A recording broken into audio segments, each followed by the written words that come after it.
जय मसीह की। मेरे प्रियो, आज मैं आप लोगों के सामने परमेश्वर का वचन लेकर के आया हूँ और आज मैं आप लोगों के सामने बाइबल की सबसे छोटी आयत को प्रचार करूँगा।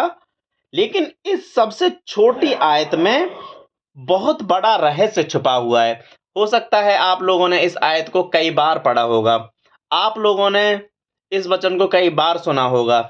लेकिन आज आप इस वचन को ध्यानपूर्वक सुनेंगे तो परमेश्वर आपसे कितना प्यार करता है, इस बात का भी आपको पता चलेगा। मैं नहीं कह रहा, परमेश्वर का वचन बाइबल में लिखा हुआ है।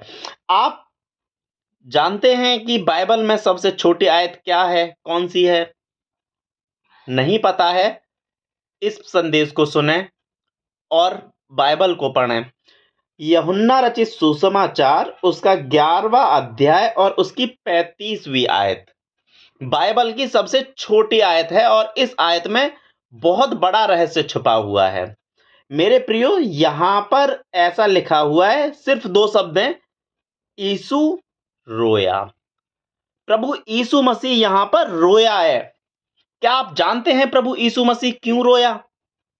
प्रभु यीशु मसीह को जब कोड़े मारे गए, सलीब पे लटकाया गया, उसके मुंह पे थूका गया, उसकी दाढ़ी को नोचा गया, नहीं रोया प्रभु यीशु मसीह? यहाँ पर प्रभु यीशु मसीह क्यों रोया है? यहाँ पर एक वाक्या है, एक लाजर नाम का व्यक्ति है, वो मर गया है। मार्था और मरियम उसकी 2 बहनें हैं। परमेश्वर प्रभु यीशु मसीह इनको बहुत अजीज था, इनसे प्रीति रखता था। यहाँ पर जब लाजर मर गया है तो प्रभु यीशु मसीह उसके घर पे आया। उसके घर पे आया और उसने उसकी बहनों की परेशानियों को और उस चीज को देखा, रोया। प्रभु यीशु मसीह रोने लगे। एक बात सोच के देखिए, खुदा का बेटा खुदा रो रहा है, मतलब वो हमसे बहुत प्यार करता है। वो हमें परेशानी में नहीं देखना चाहता, वो हमें समस्याओं में देखना नहीं चाहता, वो हमारे घर की बर्बादी को नहीं देखना चाहता, वो रोता है, वो हमसे प्यार करता है। यहाँ पर मुझे पता चला कि प्रभु यीशु मसीह कितना प्यार करता है। प्रभु यीशु मसीह ये बोल सकता था, मरियम, मार्था क्यों रो रही हो? मैं आ गया हूं ना, अभी लाजर जिंदा हो जाएगा। नहीं, उसने वहां पर अपना प्यार दिखाया। जब उन सब के उदास चेहरों को देखा, उन बहनों को देखा, प्रभु यीशु मसीह रोने लगे। प्रभु यीशु मसीह के आंसू आए। अपनापन, कितना प्यार करता है ना परमेश्वर हमसे। हमारी परेशानी को देखकर वो रोने लगता है। वो नहीं चाहता कि हम उस परिस्थिति में, उस परेशानी में पड़े रहें। अब आगे क्या होता है? जब प्रभु यीशु मसीह रोया, फिर प्रभु यीशु मसीह लाजर की कब्र पर गया और प्रभु यीशु मसीह लाजर की जब कब्र पर गया तो 43वीं आयत में लिखा है, उसने बड़े शब्द से पुकारा, हे लाजर निकल आ। लाजर उसका भाई निकल आया और वो जिंदा हो गया।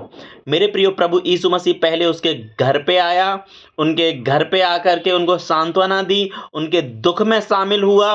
प्रभु यीशु मसीह के आंसू आने लगे, प्रभु यीशु मसीह रोया। वो हमारे दुख में, परेशानी में खुश नहीं होता। वो नहीं चाहता कि उसके बेटे और बेटियां दुख में, परेशानी में रहें। वो रोता है, फिर वो हमारी परेशानियों को दूर कर देता है। उसने लाजर को आवाज दी और लाजर क्या हुआ? जिंदा हो गया। परमेश्वर के वचन में बहुत बड़ी सामर्थ्य है। मैं आज आपसे कहना चाहता हूं, परिस्थितियां कैसी भी हैं, परमेश्वर आपकी परिस्थितियों को देख के खुश नहीं है। वो उदास है, वो रो रहा है और शीघ्र ही आपकी परिस्थितियों को बदल देगा। परमेश्वर हमसे कितना प्यार करता है ना, अपने बच्चों को कितना चाहता है ना। वो कभी नहीं चाहता कि उसके बच्चे उदास हों, उसके बच्चे रोएं। वो हमारी परिस्थितियों को देखकर रोता है। आज मैं आपसे कहना चाहूंगा, जैसे प्रभु यीशु मसीह वहां पर आकर रोने लगा, आप भी उसी तरह से यीशु मसीह के वचन से परमेश्वर से प्रीति रखें। जैसे उसकी बहन मरियम परमेश्वर के वचन से प्रीति रखती थी, यीशु मसीह की सेवा करती थी। जब आप परमेश्वर के वचन से प्रीति रखेंगे, अवश्य ही मैं आपसे दावा करता हूं, आश्चर्य कर्म आपके लिए होंगे। परमेश्वर आपकी मुर्दा परिस्थितियों को जिंदा कर देगा। परमेश्वर आपकी मुर्दा चीज़ों को ज़िंदा कर देगा। आपके कर्ज़े, आपकी मर्ज़, आपकी परेशानियाँ, समस्याएँ सारी दूर हो जाएँगी। किसके नाम से? प्रभु यीशु मसीह के नाम से। उसको हमारा ध्यान है। वो आएगा, सांत्वना देगा, उस दुखी भी होगा और फिर हमारी परिस्थितियों को बदल देगा। परमेश्वर इस वचन के द्वारा आपको और आपके पूरे परिवार को खूब बरकत दे। God bless you.